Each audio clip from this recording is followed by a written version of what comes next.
Doesn't go like this. It's true. All the little people. Sure. Rainbow.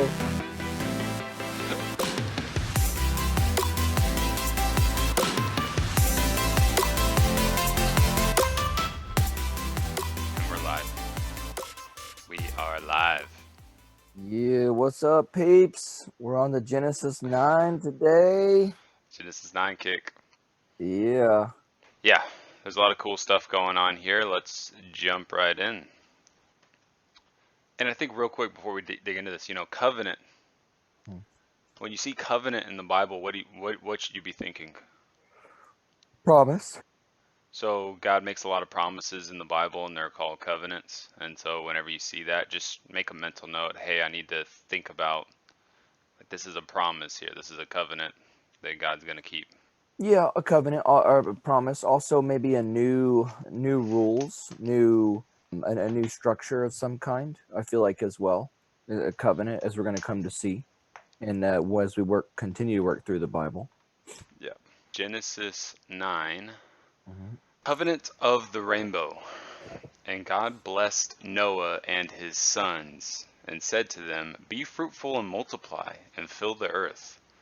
The fear of you and the terror of you will be on every beast of the earth, and on every bird of the sky, with everything that creeps on the ground, and all the fish of the sea. Into your hand they are given. Every moving thing that is alive shall be food for you. I give all to you, as I gave the green plant. Only you shall not eat flesh with its life, that is, its blood. Surely I will require your lifeblood. From every beast I will require it, and from every man's brother, I will require the life of man. Whoever sheds man's blood, by man his blood shall be shed. For in the image of God he made man. As for you, be fruitful and multiply, populate the earth abundantly, and multiply it. What are your thoughts on this section?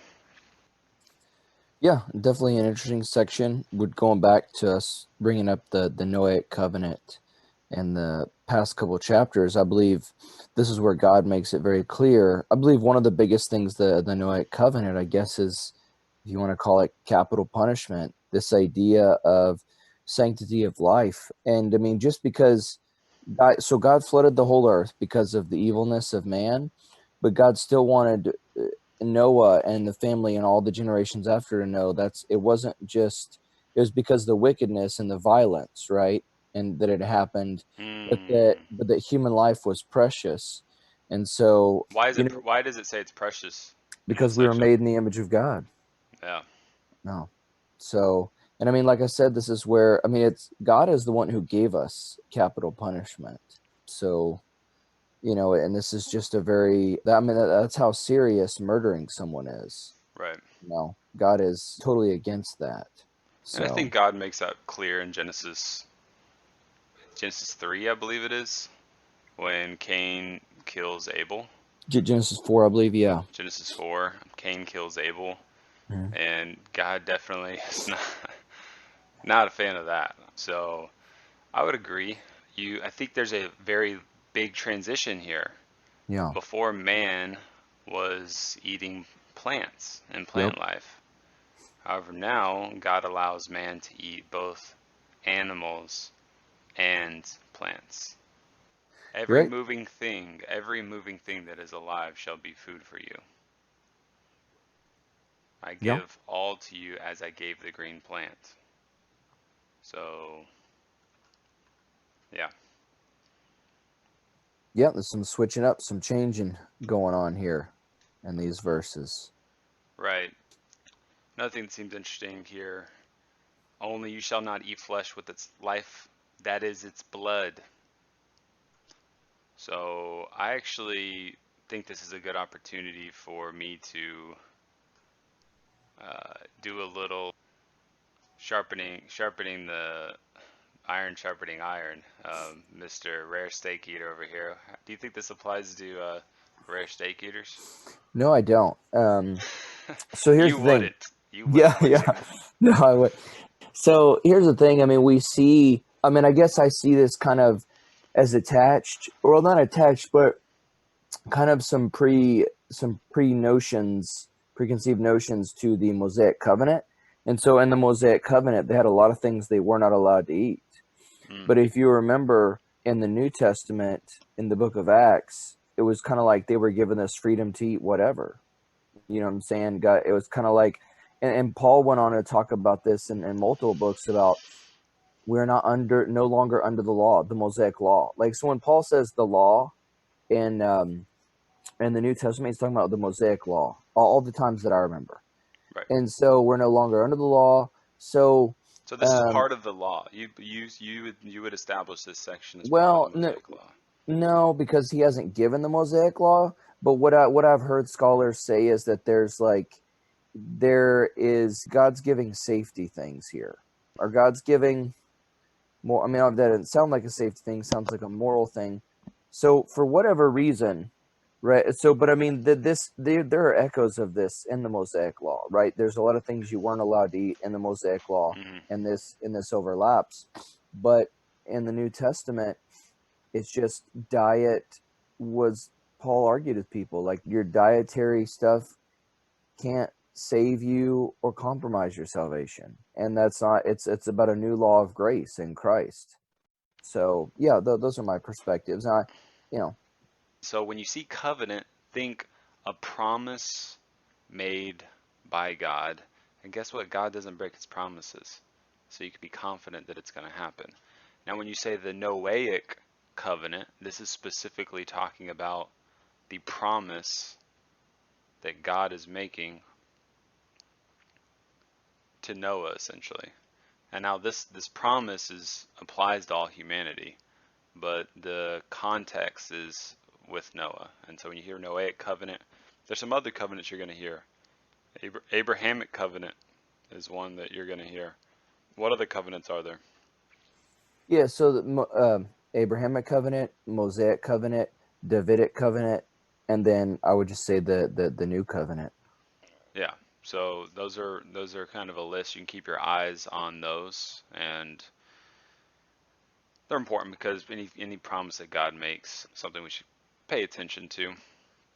With regards to Mosaic law, you were talking about the food that is restricted and then permitted here in the Noahic covenant, or this Noahic passage right here. You see there's a restriction and then there's a permission of food. In a similar way with the Mosaic law, there's more food restrictions that are coming up. And so that's really what your reference is right now this is one food restriction. This food restriction is that you can't eat flesh with its life, that is the blood. And so yes, there's a permission now you can eat every moving creature on the earth.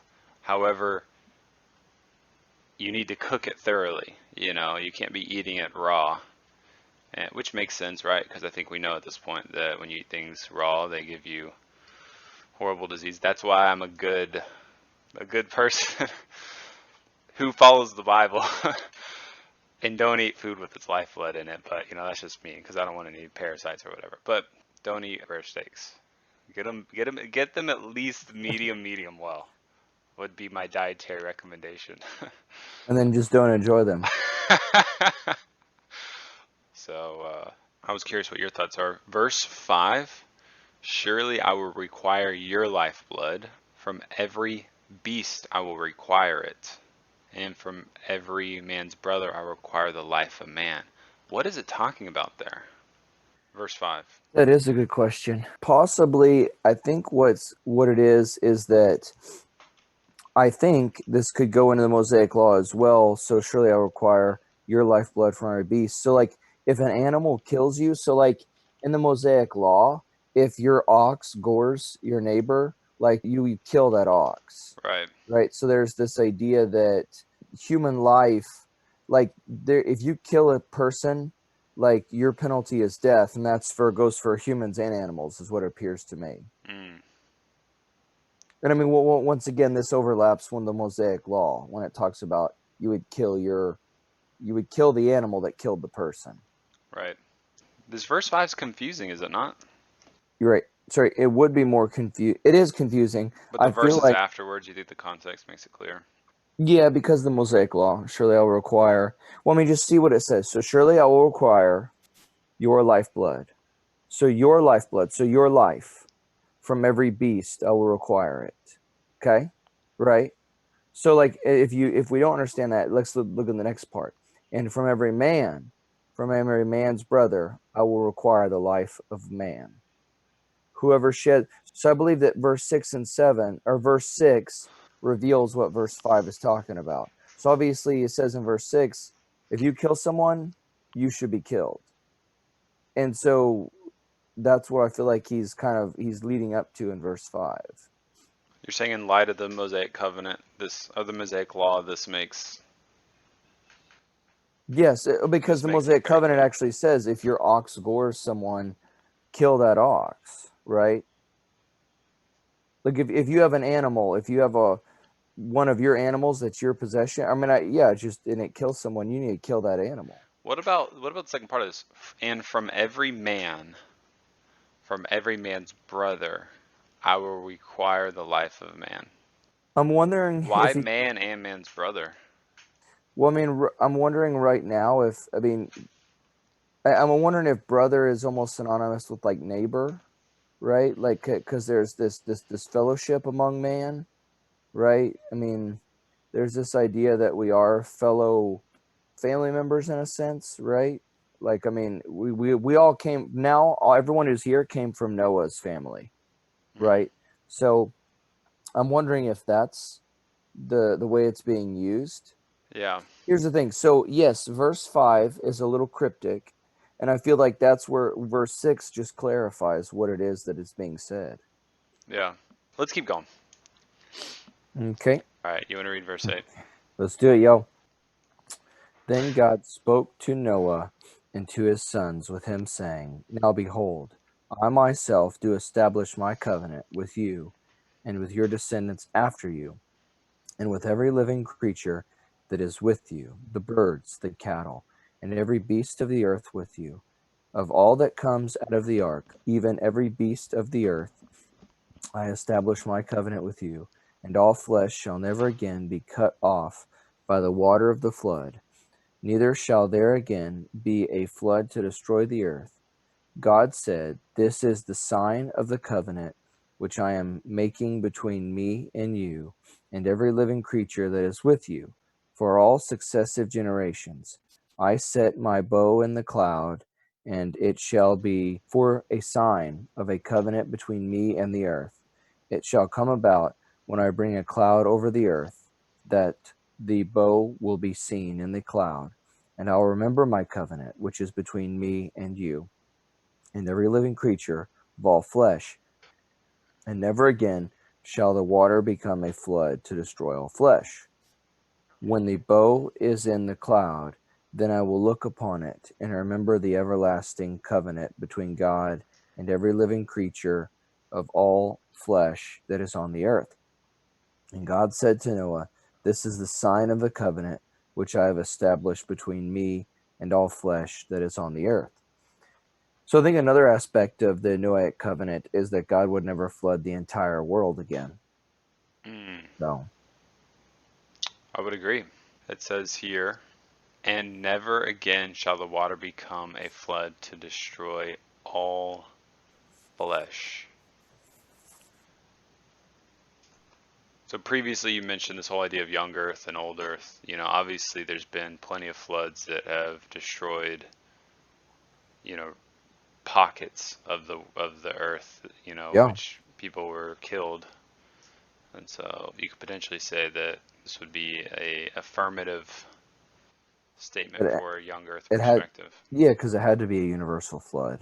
Yeah, so the idea is that the old earthers say that you should be able to measure, you're going to have some level of a constant, you should be able to measure some rock that has been untainted from the beginning, right? And so when you have a worldwide flood, like water disrupts the dating of rocks, and water disrupt. Well, I mean, a lot of things do. Water, volcanoes. There's different disruptions to dating.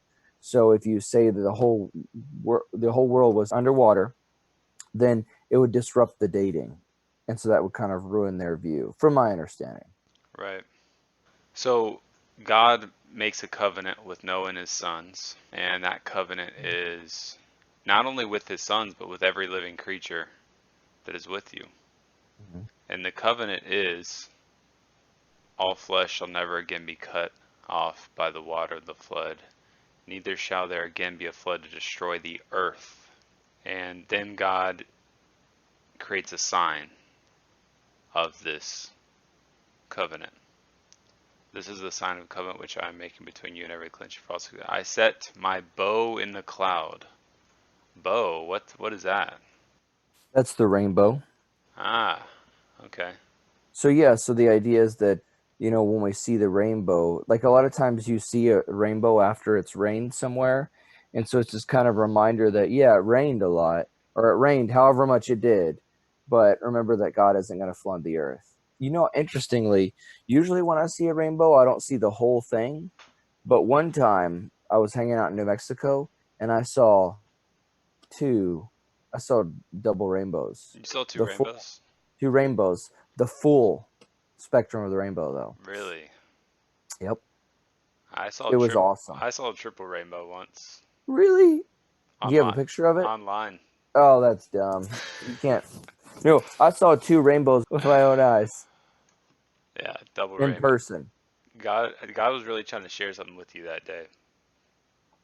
Yeah, I don't know what it was, but it was. I took a picture. I was excited. I He was. It was he wanted you to really not forget the promise times two. exactly. Yeah. So anytime you see the rainbow, you can remember the covenant, the Noahic covenant, that God's never going to flood the earth again. Now, what is also fascinating, hadn't it not rained up until this point? That is correct, sir. Is that is that sorry, I'm getting blown up here. Is that a is that something we know for sure Well, that it had remember, not like I rained? thought, I thought in Genesis 2 it said that there was a mist that came up from the ground. It appears that God watered the earth with a mist that came up from the ground. Remember when you kept saying midst? Remember on that one, on that episode? I don't remember that. Yeah, I That do. never happened. So you're telling me that it never rained up to this point. So it makes sense, right? If it never rained, then it's like, are you, the question, maybe God could have changed something, some part of the light in order to create a rainbow, or if it never rained, maybe just no rainbows really ever were produced. All right, let's move on to the next one here. So, well, just to wrap this paragraph up, using a flood ever again on the earth, and then he creates a sign showing a sign. He creates a sign showing a sign. And that sign is the rainbow. That's a cool looking sign. That's we need to create like a rainbow hand sign. You know what I mean? Yeah. No, first off, if we're No, gonna, like this, because it doesn't go like this. that's true. Woo, woo. All the little people, sure. Rainbow. All right, verse 18. Now the sons of Noah who came out of the ark were Shem, Ham, and Japheth. And Ham was the father of Canaan. These three were the sons of Noah. And from these the whole earth was populated. Then Noah began farming and planted a vineyard. He drank of the wine and became drunk, and uncovered himself inside his tent. Ham, the father of Canaan, saw the nakedness of his father, and told his two brothers outside. But Shem and Japheth took a garment and laid it upon both their shoulders, and walked backward and covered the nakedness of their father. And their faces were turned away so that they did not see their father's nakedness. When Noah awoke from his wine, he knew what his youngest son had done to him. So he said, "Cursed be Canaan, a servant of servants he shall be to his brothers." He also said, "Blessed be the Lord, the God of Shem, and let Canaan be his servant. May God enlarge Japheth, and let him dwell in the tents of Shem, and let Canaan be his servant." Noah lived 350 years after the flood, so all the days of Noah were 950 years, and he died. A lot There's to some, unpack there. yes, there is. I guess after reading on this about like what does his father's nakedness, what does all that mean? Scholars aren't sure and they have differing views. But either way, we see here it talks about Ham, who's the person involved with this. And so Ham's son Canaan, this is actually where the Canaanites come from. Yeah, I think this is very fascinating because Noah starts farming, plants a vineyard. Noah gets drunk and is uncovered inside his tent, so is naked. Ham, his son, saw his father naked and then went outside and. Probably. Wait, what? Probably. Like, okay, so But what wait, does it mean? Ham, the father, saw the nakedness of his father. Right, there's different Oh, views. so you're There's saying different. you're saying he might not have been. I mean, it says uncovered though, uncovered himself. No, I know. I mean, here's the thing. What I think happened is I think he saw his father naked and then went and told his brothers. So like he wasn't honor in that culture. He wasn't honoring his father properly, right? He went and told his brothers all this kind of stuff, and I What would have been the appropriate response? Maybe if you saw your father in kind of a humiliating situation, what do you think would be the appropriate response? would be to not tell anyone and to help him, right? Because we see that Shemit and Japheth took the garment and they walked backwards and just covered him, but like Ham went and like told everybody, right? But once again, I don't know what it means. There are some really spicy interpretations of what my father's nakedness, what that could mean, and so I don't know, man. Why? My question would be why automatically jump to the conclusion of a extremely spicy interpretation? Because interpreting this from another language, and it's like it sounds like that from my understanding that this is a euphemism of some kind, maybe. So for us, nakedness, you know, if I saw Henry's nakedness, that means I just saw him naked, right? That's not a euphemism for anything. This is because potentially a euphemism for something. This means something else potentially. So I don't. It's difficult. I guess all the reading I've done on this, man, I just want to be careful to say that I am not sure what happened in this verse. Either way, we see a couple things. Unfortunately, see Noah, even though he was a righteous man, he sinned here, right? He He got did. drunk. He got drunk, and then that led to other things. And then we see Ham not handling the situation like he should have, which whatever that means, didn't. It appears that he did not honor his father. I think that's what we can say. He did not honor his father correctly. So we see two sins here.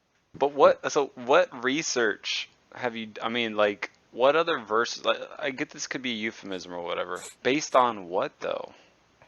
I mean, it's like, Based on the original language and culture, which is so hard to determine. okay, so basically you're saying that there might have been a homosexual act here. Is that what we're really getting at?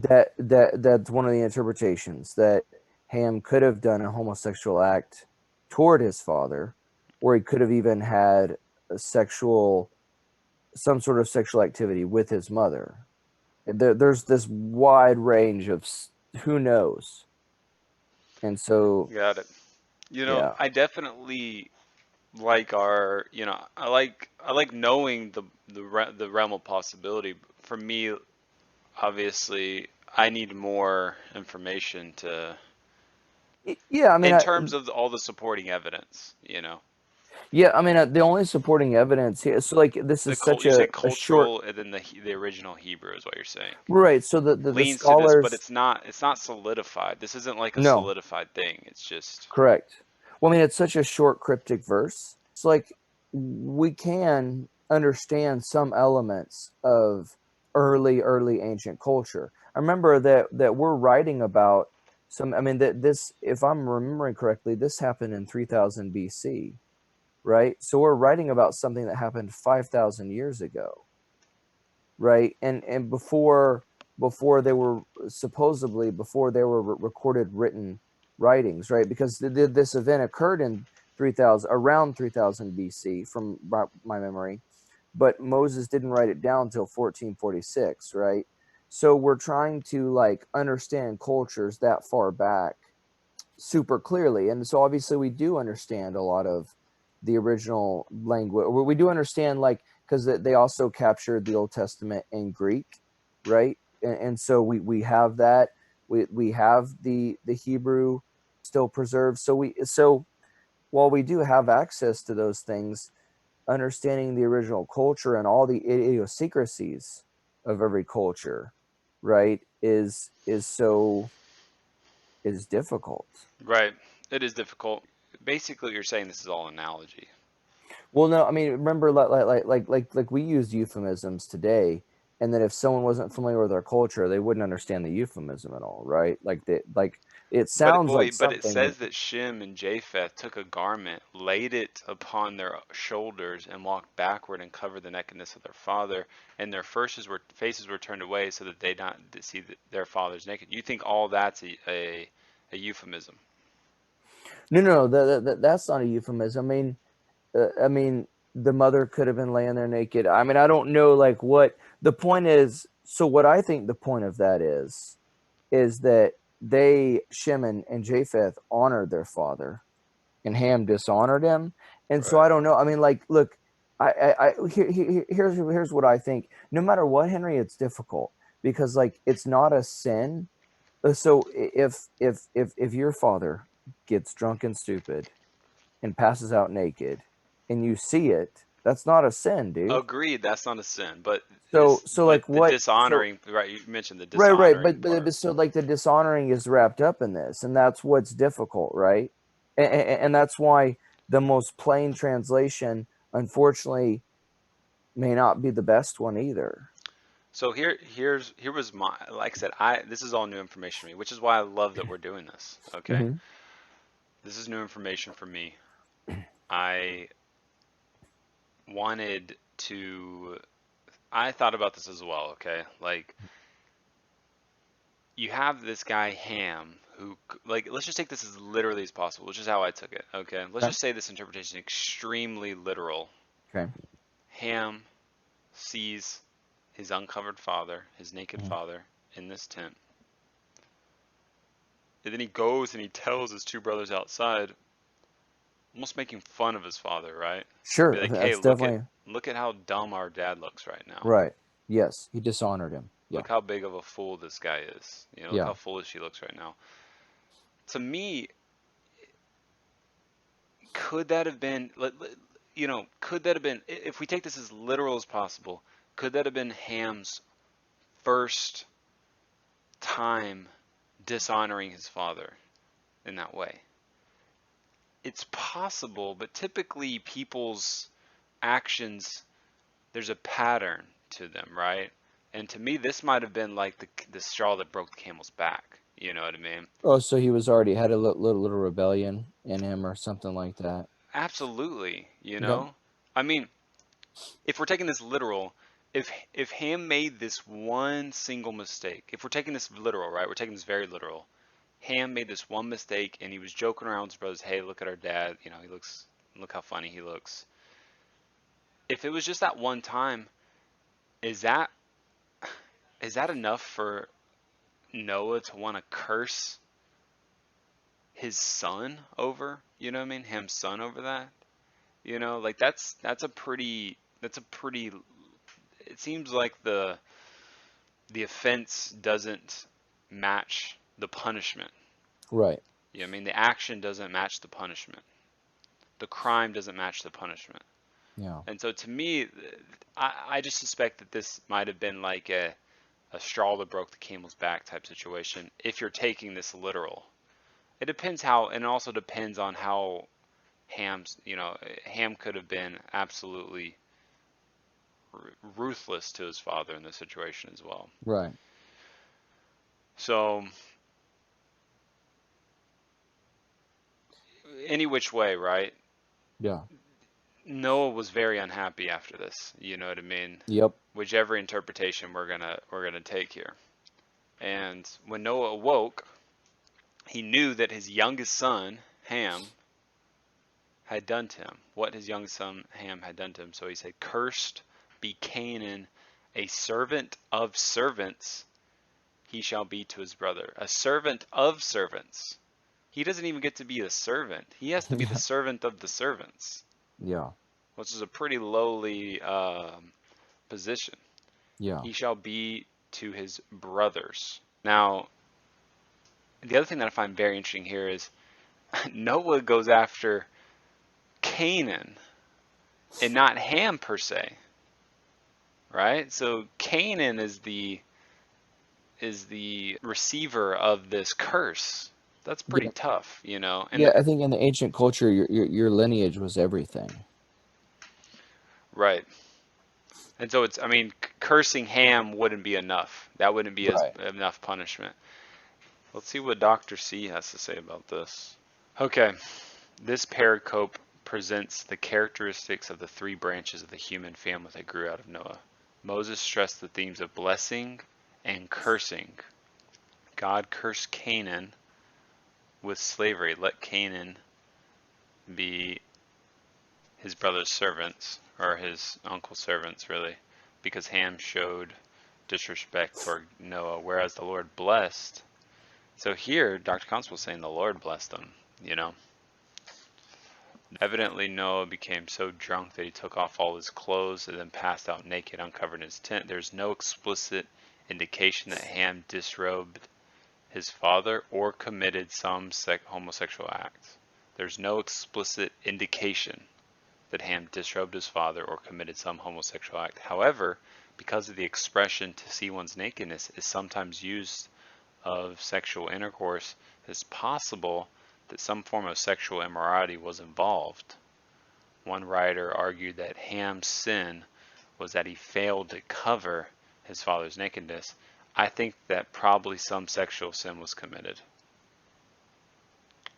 Who knows? It's hard to say. Let's keep this ball rolling. I think we're just at the wrap up point. We are getting really close. So we're talking about cursed be Canaan, a servant of servants. He shall be to his brothers. So basically, Noah gives a curse and a blessing Yep. in this section.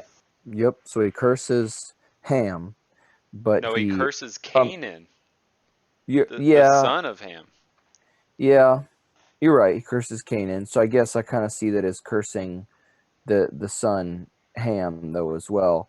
Because the reason I said it too though, because in the next one he blesses the other two sons. That's right. So So Noah curses his grandson, right, but then blesses his sons, the other Shem two. Yep. and Shem, Japheth. and I've said this before, but Shem is the one who in the line of Christ. So Got it. Shem is in the line of Christ. yep. So Canaan unfortunately drew the short straw Yep. in terms of fathers. You don't Yeah. choose who your fathers. You don't choose who your fathers are, though. So he was really given the short straw. He wasn't even. He didn't even draw the short straw. And The game is hard. one more thing before we wrap this up. We see Noah living for another 350 years after the flood. 350. If we recall, Noah was 600 years old whenever the rain started to fall. So you add 350 to that, and guess what do you get? So all the days of Noah were 950 years old, and then he died. After Noah, and after what we see in all of this, we start to see a decline in the age of the people following this. Yep. So, and this goes back to, well, why did their age start to decline? There's a number of different hypotheses out there about this, hypotheses about this, hypothesi about this. Sounds right to me. Yeah, something in there. So, some of those being, right, now this canopy of water has, this canopy layer of water in the atmosphere has come down Mm.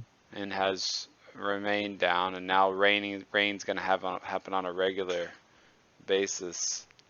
The then now that that's going to happen on a regular basis, we have Yeah, people's I think ages, right? That's like a protective barrier to keep them young.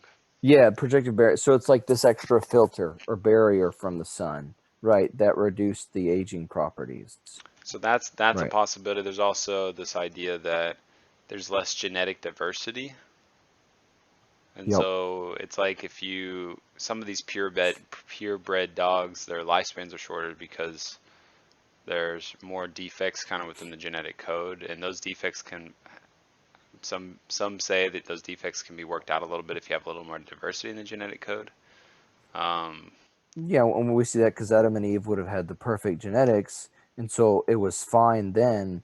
But then after the fall of man, and then you narrowed the genetics again, and then after that, they just didn't.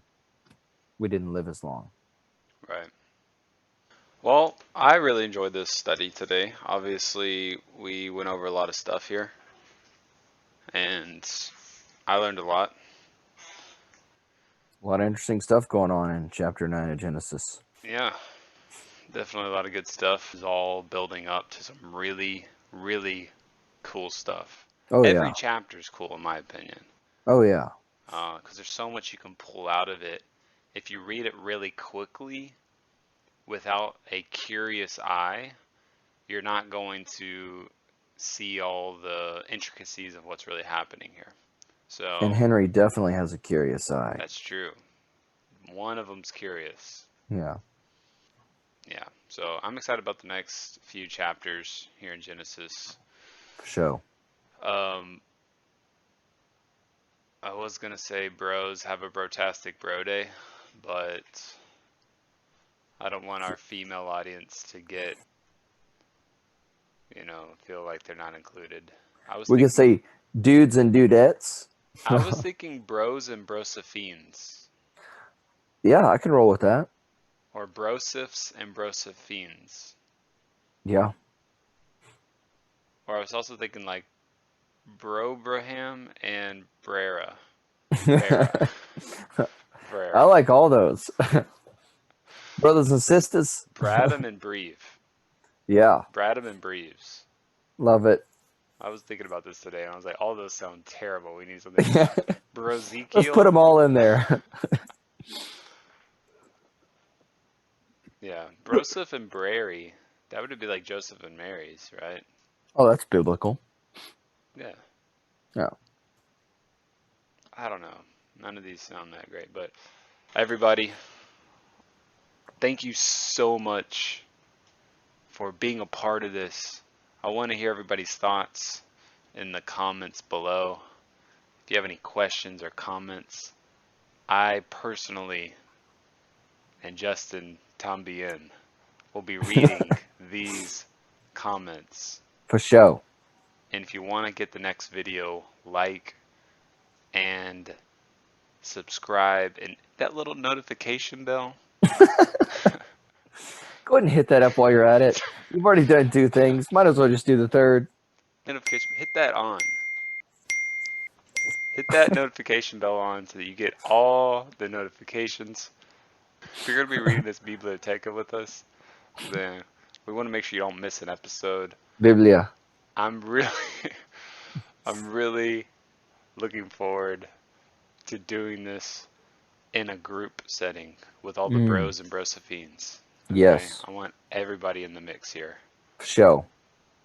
Doing this with just Justin, it's fun, but it's not as fun as if we get a big group. I agree. let's get a group together. Say Let's do it. so. Have a brotastic bro day, and bro you later. See us.